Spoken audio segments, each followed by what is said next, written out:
नमस्कार दोस्तों, स्वागत है एक बार फिर से आप सभी का आपके अपने YouTube channel Post Info and Fun पे।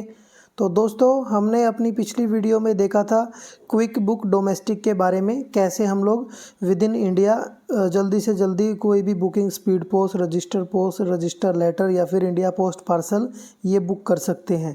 आज की वीडियो में हम लोग देखेंगे क्विक बुक इंटरनेशनल के बारे में, यानी कि इंटरनेशनल की कोई भी आर्टिकल हो हम लोग कैसे जल्दी से जल्दी बिल्कुल लिमिटेड सा डाटा, यानी कि कम से कम डाटा हम लोग फिल करके कैसे उसको जल्दी से जल्दी बुकिंग कर सकते हैं।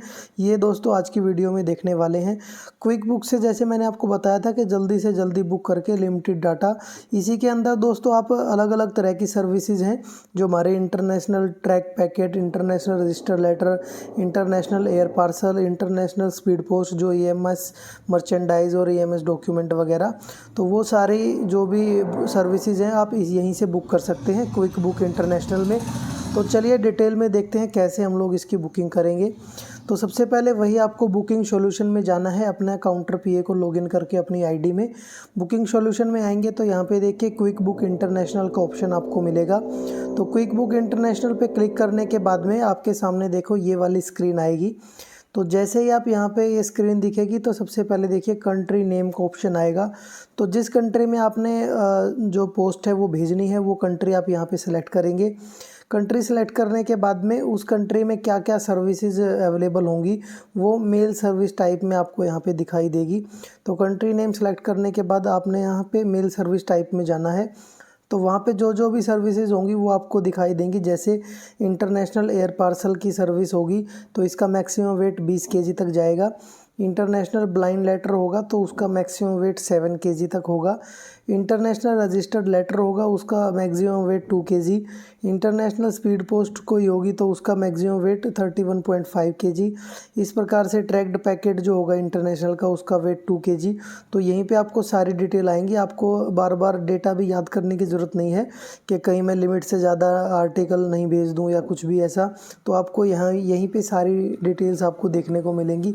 तो विद इन लिमिट के अंदर जो आपका पैकेट रहेगा उसको आप यहाँ से भेज सकते हैं। जो कोई भी सर्विसेज हैं आप यहाँ से उसको बुक कर पाएंगे। तो वो मान लीजिए आपने इंटरनेशनल एयर पार्सल बुक करना है तो उसके यहाँ के जो आपका बटन दिख रहा होगा स्क्वायर टाइप का, उस पर क्लिक करेंगे तो वो वाली सर्विस आप यहाँ से बुक कर सकते हैं। तो जैसे ही आप वो सर्विस सेलेक्ट करेंगे तो उसका क्या डायमेंशन रहेगा वो वाली स्क्रीन नेक्स्ट आपकी स्क्रीन पे आएगी। जैसे आप देख सकते हैं तो ये जो हमने सर्विस सेलेक्ट करी थी उसका डायमेंशन आपकी स्क्रीन पे आ गया है। नॉन रोल फॉर्म का है, यानी कि स्क्वायर टाइप का या फिर रेक्टेंगुलर टाइप का कोई बॉक्स होगा तो उसका वेट कितना होगा वो आप वहाँ पे डालेंगे और लेंथ कितनी होनी चाहिए वो आप यहाँ पे देख सकते हैं। तो मैक्सिमम लेंथ होनी चाहिए 200 सेंटीमीटर की, मैक्सिमम ब्रेड्थ होनी चाहिए 200 सेंटीमीटर की और उसका मैक्सिमम हाइट जो होगी वो भी 200 सेंटीमीटर की। और अगर कोई रोल फॉर्म का आर्टिकल होगा तो उसकी मैक्सिमम लेंथ होगी 200 सेंटीमीटर की और उसकी maximum length plus 2 into diameter, जो उसका रोल फॉर्म में जो डायमीटर होगा उसका 2 टाइम्स प्लस लेंथ वो होनी चाहिए 300 सेंटीमीटर। तो ये यहाँ पे डायमेंशंस हैं। तो उसके बाद आप यहाँ पे ओके के बटन पे क्लिक कर देंगे। क्लिक करने के बाद में देखिए जो आपने सेलेक्ट करी है सर्विसेज वो सेलेक्ट हो गई है इंटरनेशनल एयर पार्सल की और कंट्री आपने सेलेक्ट कर दी है। उसके बाद आर्टिकल आईडी के बारे में आपने बताया था मैंने, बारकोड जो है आपका ऑटोमेटिक भी जनरेट होने लग जाएगा थोड़े दिनों में, जब तक के लिए आपको जो सप्लाई करे जाएंगे बारकोड वो आप यूज़ कर सकते हैं। और उसके बाद booking reference number automatically generate होगा। बुकिंग टाइप में आप यहाँ पे वॉक इन, कैसा कस्टमर है आप वो सेलेक्ट कर सकते हैं। वॉक इन कस्टमर है कि कभी कभार आता है या फिर डेली आने वाला कस्टमर है। रजिस्टर्ड बल्क कस्टमर है, यानी कि कोई ऐसा कस्टमर है जो बल्क आर्टिकल्स लेके आता है, या फिर ऑन आईजीएस की सर्विस है, ऑन इंडियन गवर्नमेंट सर्विस या फिर पोस्टल सर्विस। तो जिस भी तरह की सर्विस होगी आप यहाँ से सेलेक्ट कर सकते हैं। सर्विस सेलेक्ट करने के बाद मोड ऑफ ट्रांसमिशन का ऑप्शन आएगा। तो मोड ऑफ ट्रांसमिशन में आप कैसे आर्टिकल को भेजना चाहते हैं, बाय एयर या फिर बाय सरफेस, तो ये आपको यहाँ पे दिखाई देंगे। जैसे by air, by sea, by surface, airlift, तो 3 तरह के ऑप्शन हैं। बाय एयर से आर्टिकल आपका बाय एयर ही जाएगा फ्लाइट वगैरह से। बाय सी का मतलब अगर आप यहाँ पे सेलेक्ट करेंगे तो समुद्री मार्ग से, यानी कि जो आपके क्रूज़ वगैरह हैं या फिर जो समुद्री जहाज़ हैं वो लेके जाएंगे। बाय सरफेस एयरलिफ्ट आप सेलेक्ट करते हैं तो ये ट्रांसमिशन ऐसा रहेगा। तो जहाँ तक सरफेस के थ्रू जाना होगा वहाँ पे बाय रोड या फिर जिस भी मीडियम से जाएगा वो, और जहाँ पे एयर की ज़रूरत पड़ेगी वहाँ पे एयर। तो दोनों केस में सरफेस एयरलिफ्ट आप ले सकते हैं। उसके बाद मोड ऑफ ट्रांसमिशन सेलेक्ट करने के बाद में आप जो आर्टिकल भेज रहे हैं, कस्टमर जो आर्टिकल भेज रहा है उसकी वैल्यू डिक्लेयर कराएंगे, वो कितनी वैल्यू है, उसके अंदर कितने रुपए का आइटम वो भेज रहा है, तो वो वैल्यू यहाँ पे डिक्लेयर करेंगे और उसके बाद उसका वेट यहाँ पे डिक्लेयर करेंगे। और अगर उसने कोई भी स्टैंप वगैरह या फिर फ्रैंकिंग कर रखी है उस पर, तो प्रीपेड में आप यहाँ पे यस पे क्लिक करेंगे और प्रीपेड टाइप में पोस्टेज स्टैम्प फ्रैंकिंग वो सेलेक्ट करने के बाद में प्रीपेड की वैल्यू, जैसा सेम प्रोसीजर रहेगा जैसा मैंने आपको क्विक बुक डोमेस्टिक में बताया था। पीओडी साथ में कोई अटैच करना चाहता है तो पीओडी के ऑप्शन पे आप यहाँ पे टिक कर देंगे। जैसे ही आप ऑप्शन जो ऑप्शन आप टिक करते जाएंगे उसकी वैल्यू जो है, जो भी टैरिफ होगा वो राइट हैंड साइड में आप देख सकते हैं उसका टैरिफ ऐड होता जाएगा। इंश्योरेंस भी अगर आपको लेना है तो इंश्योरेंस के जो ऑप्शन है पीओडी के नीचे उस पर टिक करके इंश्योरेंस वैल्यू भी आप सेलेक्ट कर सकते हैं। तो ये डिटेल फिल करने के बाद में दोस्तों यहाँ पे देखिए आपका एक ऑप्शन आएगा कंपेयर एंड बुक करके। तो यहाँ पे आप जब आप क्लिक करेंगे तो आपको इस वेट में और जो आपने ये जो कंट्री सेलेक्ट करी है और जो सर्विस आपने ली है तो इसके रिगार्डिंग जितनी भी सर्विसेज होंगी इंटरनेशनल की वो आपकी स्क्रीन पे आएंगी। तो जैसे हमने जो भी वेट सेलेक्ट करा है तो उसी के रिगार्डिंग इंटरनेशनल एयर पार्सल उसका आपको प्राइस दिखा रहा है 1746 रुपीज़। इंटरनेशनल रजिस्टर्ड लेटर आप करते हैं तो उसका प्राइस आपको दिखाएगा 1782। और अगर आपका कोई स्पीड पोस्ट डॉक्यूमेंट है, ईएमएस डॉक्यूमेंट है तो वो 2678। ईएमएस मर्चेंडाइज अगर है तो 2678। तो कस्टमर के लिए है दोस्तों ये वाली स्क्रीन। आप कंपेयर एंड बुक पे क्लिक करके और ये वाली चीज़ें कस्टमर को बताएंगे। उसके बाद कस्टमर को जो भी इसमें से सेटिस्फैक्ट्री लगता है, जो भी कन्वीनियंट लगता है वो वाली सर्विसेज सेलेक्ट करेंगे और वहाँ पे आप बुकिंग कर सकते हैं। तो उसको जो सस्ता या फिर जिस भी हिसाब से वो अपना क्राइटेरिया रखेगा सिलेक्शन का तो आप उसको बताएंगे, फिर आप वो सर्विसेज आप यहाँ से बुक कर सकते हैं। जैसे आप ये सर्विस इनमें से कोई भी सिलेक्ट करेंगे तो उसकी जो भी डायमेंशन की लिस्ट रहेगी, वैलिड डायमेंशन की, वो स्क्रीन फिर से आपके सामने आएगी। तो वो डायमेंशन भी आप कस्टमर को बता सकते हैं कि इस डायमेंशन में आपका आर्टिकल जो है वो पैक होना चाहिए। तो इसके बाद आप यहाँ ओके के बटन पे क्लिक करेंगे तो ये स्क्रीन यहाँ से चली जाएगी और आपके पास यहाँ से दोबारा जो मेन स्क्रीन है जिसमें आपने डेटा फिल किया था वो वाली स्क्रीन आपके सामने आ जाएगी। तो उसके बाद आपने यहाँ पे प्रोहिबिटेड आइटम्स का जो सेकंड लिंक है उस पर क्लिक कर देना है। तो जैसे ही प्रोहिबिटेड आइटम्स पे क्लिक करेंगे तो प्रोहिबिटेड आइटम्स की लिस्ट आएगी और वही प्रिंट डिक्लेरेशन फॉर्म आपके सामने एक ऑप्शन आएगा, उस पर क्लिक करके आप जो है डिक्लेरेशन फॉर्म को प्रिंट करेंगे, कस्टमर का उस पर सिग्नेचर लेंगे और यही जो फॉर्म है इसको आर्टिकल के साथ आपने अटैच करना है। तो ये पूरी प्रोसेस सेम ही रहेगी जैसे क्विक बुक डोमेस्टिक में थी। तो अब आपको यहाँ पे देखिए अलग से एक और वैलिड डायमेंशंस का भी ऑप्शन दिया गया है। अगर आप वैलिड डायमेंशन दोबारा से चेक करना चाहते हैं, कस्टमर को बताना चाहते हैं किसी भी सर्विसेज के लिए, आप वहाँ पे मेल टाइप की कोई भी सर्विस सेलेक्ट करेंगे और अपना डायमेंशन वगैरह जो भी डालेंगे और उसके बाद वैलिड डायमेंशन पे क्लिक करेंगे तो भी आपको ये जो है पूरी वैलिड डायमेंशन की लिस्ट देखने को मिलेगी। उसके बाद इसी के साथ में एक फोर्थ ऑप्शन दिया गया है सब पीस एंड अदर डिटेल्स में। तो सब पीस एंड अदर डिटेल्स के ऑप्शन पे जब आप क्लिक करेंगे तो ये एक स्क्रीन आपके सामने आएगी।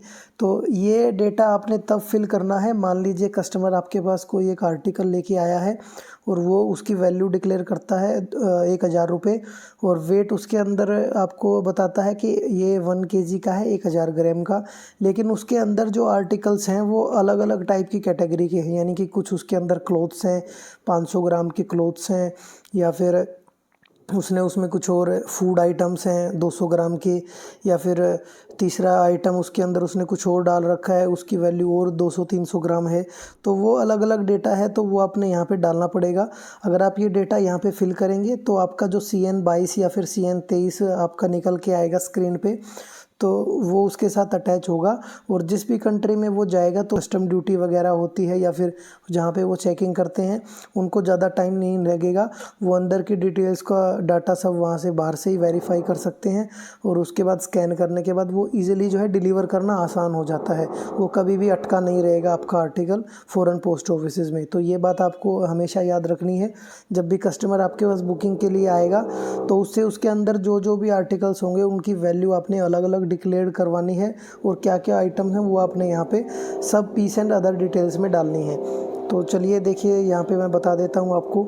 अगर आपको उस पर्टिकुलर जो उसके अंदर आइटम है उसका एचएस कोड है तो आप यहाँ पे टाइप कर सकते हैं एचएस कोड, नहीं तो जो आइटम डिस्क्रिप्शन लिखा हुआ है उस आइटम डिस्क्रिप्शन पे क्लिक करेंगे तो आप वहाँ से अलग अलग कैटेगरी वहाँ पे दिखेंगी, फूड की, क्लोथ्स में क्या क्या कैटेगरी है वो सारी चीज़ें आपको दिखेंगी और उसके साथ ही उसका एचएस कोड भी होगा। तो जो आप सेलेक्ट करेंगे सर्विस तो एचएस कोड ऑटोमेटिक भी वहाँ पे हाईलाइट हो जाएगा। और उसके बाद ओरिजिन कंट्री कोड है वो आप यहाँ से सेलेक्ट करेंगे, कहाँ से आर्टिकल आया है, इंडिया से या कहीं से भी आया हो तो जो भी है वो आप यहाँ से सेलेक्ट कर लेंगे। उसके बाद कितनी क्वांटिटी है उसके अंदर वो ऑप्शन आप यहाँ से सेलेक्ट करेंगे। उसकी वैल्यू कितनी है, जैसे मैंने आपको बताया था ये टोटल वैल्यू जो आर्टिकल की होगी प्लस टोटल वेट होगा, वो जितने भी आप यहाँ पे डाटा ऐड करेंगे सबका मिला के टोटल वैल्यू के बराबर होना चाहिए और टोटल वेट के बराबर होना चाहिए। जब ये आपको सब ग्रीन ग्रीन दिखेगा तो ही आपका जो है ये स्क्रीन है नेक्स्ट की तरफ जाएगी, नहीं तो आपको यहाँ पे बार बार एरर मिलेगा। तो जब आप ये डेटा फिल कर देंगे तो ऐड सब पीस है उस पर आप लोग यहाँ पे क्लिक करेंगे। ये डेटा क्लिक करने के बाद में उसके बाद नीचे अदर डिटेल्स का ऑप्शन आएगा। अदर डिटेल्स में आप देख सकते हैं कंटेंट का टाइप क्या है, गुड्स वगैरह जो भी हैं वो आप यहाँ से सेलेक्ट करेंगे। उसके बाद मेल नेचर टाइप आप यहाँ से देखेंगे, गिफ्ट है या फिर कोई भी उसका रिटर्न गुड्स है वो आप यहाँ से सेलेक्ट करेंगे, गिफ्ट्स है तो गिफ्ट सेलेक्ट करेंगे।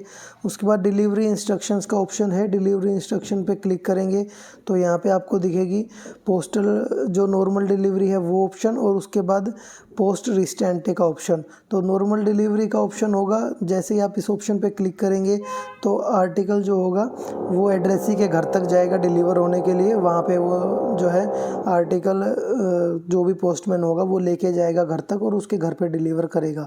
लेकिन अगर आप पोस्ट रिस्टेंटे का ऑप्शन यहाँ पे सेलेक्ट करेंगे तो ये ऑप्शन ऐसा है कि आर्टिकल जो होगा वो पोस्टमैन उसके घर तक नहीं जाएगा, उसका जो डिलीवरी एड्रेस है उसके घर तक नहीं जाएगा। आर्टिकल पोस्ट ऑफिस में पड़ा रहेगा, जो भी डिलीवरी वाला पोस्ट ऑफिस है उसमें, और उसके बाद जिसने उस आर्टिकल को रिसीव करना है वो उस ऑफिस में जाके अपने आर्टिकल को रिसीव करेगा। तो इसमें घर तक की डोर डिलीवरी नहीं होगी, पोस्ट रिस्टेंटे उस केस में होगा अगर जो भी एड्रेसी है जिसको वो आर्टिकल मिलेगा वो खुद आके अपने पोस्ट ऑफिस से वो आर्टिकल कलेक्ट करेगा। तो मोस्टली ये उस केसेस में होता है जहाँ जो फॉरवर्ड में किसी को कोई भी आर्टिकल भेज रहे हैं उसका कोई परमानेंट एड्रेस ना हो, तो ऐसे केस में पोस्ट रिस्टेंटे का ऑप्शन लिया जाता है। उसके बाद में एक फोर्थ ऑप्शन यहाँ पे दिया गया है, नॉन डिलीवरी इंस्ट्रक्शंस, यानी कि अगर आपका आर्टिकल डिलीवर नहीं होगा इंटरनेशनल तो क्या क्या ऑप्शन वहाँ पे दिए गए हैं। तो सबसे पहले ऑप्शन है आरटीएस का नॉन प्रायोरिटी, यानी कि अगर रिटर्न टू सेंडर का ऑप्शन है, अगर आर्टिकल डिलीवर नहीं होता है तो वापस से जिसने उसको भेजा है उसके पास आर्टिकल आएगा। लेकिन दो ऑप्शन है यहाँ पे, प्रायोरिटी और नॉन प्रायोरिटी। तो नॉन प्रायोरिटी का ऑप्शन अगर लेते हैं तो जो भी स्टैंडर्ड रिटर्न पॉलिसी है उस कंट्री की, जितना भी टाइम उसमें लगता है उस टाइम लिमिट के हिसाब से या फिर एयर से सरफेस से जो उनको कन्वीनियंट लगेगा उस मोड से वो उसको वापस भेजेंगे। सेकंड ऑप्शन है आरटीएस प्रायोरिटी का। प्रायोरिटी का ऑप्शन अगर आप चूज़ करेंगे तो इमीडिएटली आर्टिकल रिफंड के लिए आएगा, यानी कि रिटर्न के लिए आएगा सेंडर के पास में। इस केस में आपको जो है चार्जेस थोड़े देने पड़ेंगे, जो भी कस्टम ड्यूटी वगैरह जो भी होगी वो सेंडर ने रिसीविंग के टाइम पे पे करना पड़ेगा। थर्ड ऑप्शन है एबेंडन का। एबेंडन का ऑप्शन आप तब सेलेक्ट करेंगे अगर सेंडर यहाँ पे आर्टिकल ऐसा चाहता है कि आपने यहाँ से आर्टिकल भेज दिया, अगर वो नॉन डिलीवर नहीं होता है तो अगर आपको वापस नहीं मंगाना है वो आर्टिकल तो आप एबेंडन के ऑप्शन पे क्लिक करेंगे। फिर वो आर्टिकल अगर नॉन डिलीवर होगा तो वो रिटर्न टू सेंडर नहीं होगा, वो उस कंट्री में ही पड़ा रहेगा। तो ये ऑप्शन यहाँ पे सिलेक्ट करने के बाद में क्लोज के बटन पे आपने क्लिक कर देना है।